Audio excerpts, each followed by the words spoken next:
I'm Chris Hartwell, and welcome to the Heartbeat. Today we're going to be talking about Ron Clements' and John Musker's Moana. Join me, won't you?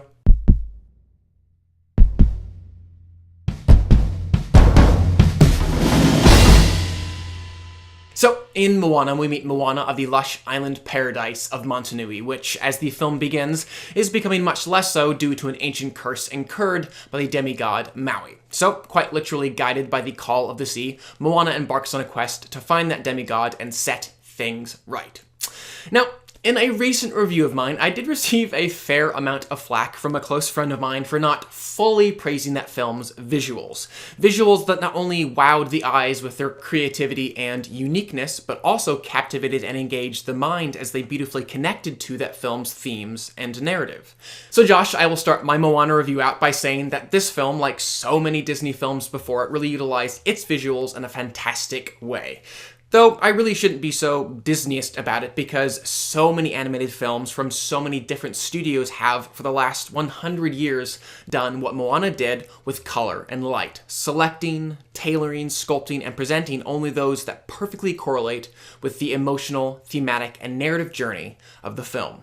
And on top of that, in Moana specifically, one of its central characters, and it really was a character in the film, was water. And while, of course, in real life, something like the open ocean is completely unpredictable and uncontrollable, in animation, that mass can be wholly controlled in its color, lighting, and animation, so that it was not only beautiful to look at, but could also artfully externalize the currents within the characters' hearts and minds. And though I did lead off this review by praising this film's outstanding visual design and execution, I must admit that, for me personally, the true highlights were the lead characters and their respective songs.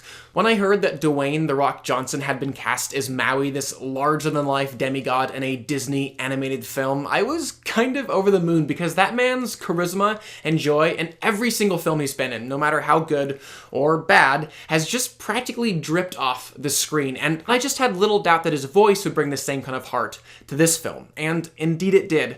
But what was really surprising was just discovering how fantastic of a singer he was. Mind you, he in no way had a classically trained, pretty voice, but his song "You're Welcome" was just so full of life and personality that it actually brought to mind something as masterfully perfect as Robin Williams' "Friend Like Me."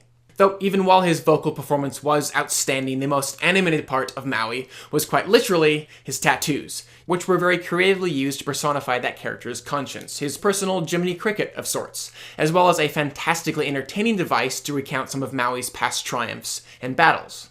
And speaking of battles, this film did feature a number of very imaginative and enjoyably unpredictable villainous encounters that really in action allowed Maui and Moana to grow together as a team.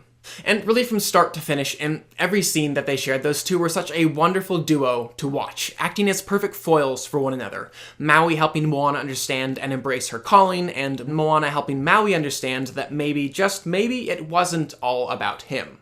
And that's no small feat for anyone to communicate to any character played by Dwayne "The Rock" Johnson, and newcomer Auli'i Cravelho, who voiced Moana, did. And on top of very successfully emanating a great youthful spunk, she just had a really impressively strong singing voice.